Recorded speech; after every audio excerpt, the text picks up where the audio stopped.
Bonjour mes délicieux co-créateurs, c'est Lilou, saison 29 du défi des 100 jours, jour 1. Excitée, je suis excitée comme une petite puce à l'idée de démarrer ce nouveau défi des 100 jours.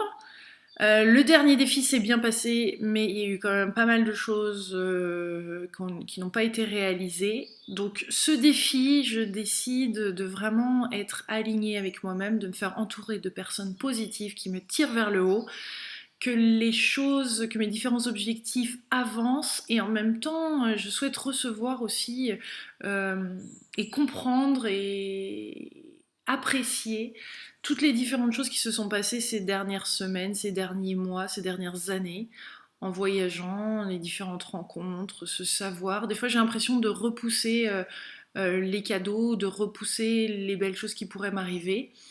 Je suis consciente qu'il faut que maintenant que je m'inclus dans tout ça, même s'il y a eu des très très belles choses qui se sont passées, je pense qu'il y a un autre.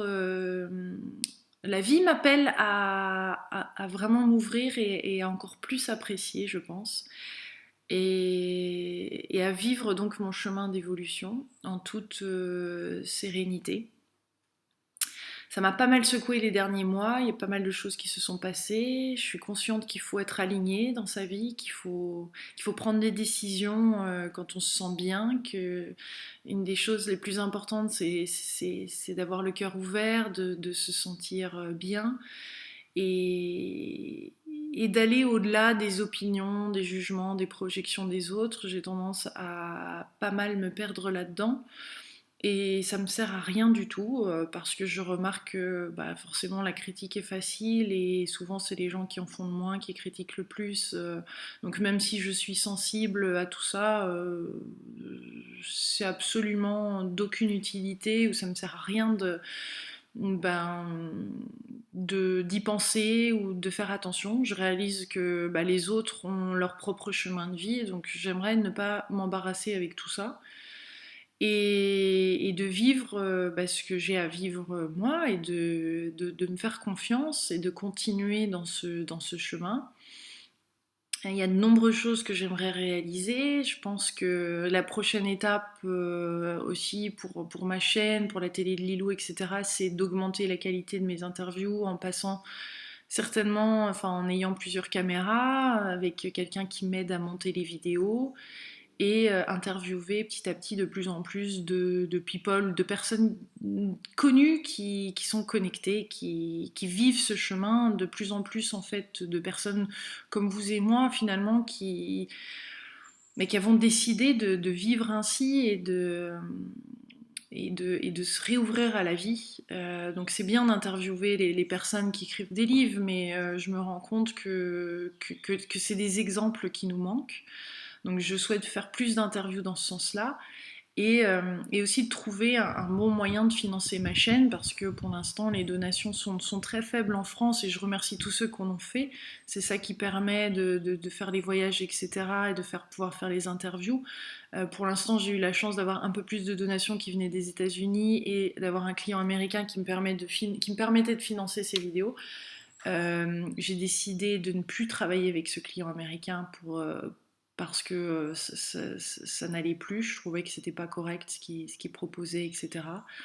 Donc des fois il faut faire des choix qui sont pas forcément faciles, mais je pense que quand on est face à des défis comme ça, ou du moins des événements, ou une perte d'emploi, ou perte d'un client alors que c'est le seul client par exemple, c'est peut-être forcément pour le mieux. Moi, je le vois comme une possibilité d'être plus libre, de créer quelque chose, d'aller vers la prochaine phase d'évolution de ces interviews. Bien sûr, adorerais avoir une émission, ou du moins commencer à parler de tous ces sujets à la télé. Je pense qu'il y a une télé qui pourrait être éventuellement à un moment intéressée et je pense que cette télé serait suffisamment intelligente pour voir qu'il y a un énorme potentiel et qu'il y a des choses à faire autour de ces thèmes-là. J'ai toujours été très inspirée par Oprah Winfrey et je pense qu'en France, il y a tout à fait la place pour une émission comme ça.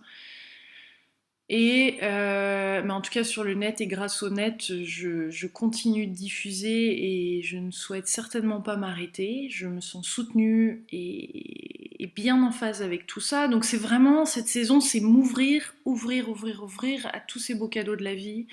Euh, et me faire entourer de personnes positives, d'être entourée de personnes positives qui me tirent vers le haut, qui veulent de mon bien. Je continue à faire mon petit nettoyage de printemps dans les différentes relations, dans mes différentes relations, pour que vraiment ma vie corresponde à 100% à ce qui me plaît, ce qui est bon, ce qui est juste, ce qui me fait du bien au cœur.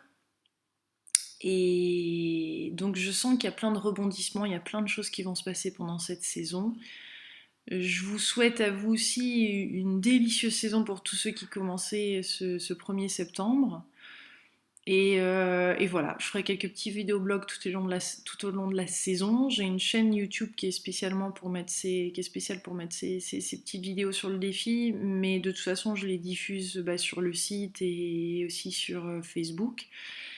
Il y a d'ailleurs un Facebook spécial pour le défi des 100 jours que vous pouvez retrouver assez facilement.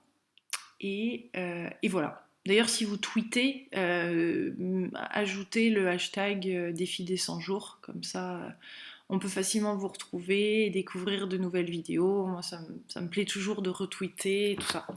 Je vous embrasse très très fort et je vous souhaite une merveilleuse saison. Plein de gros bisous.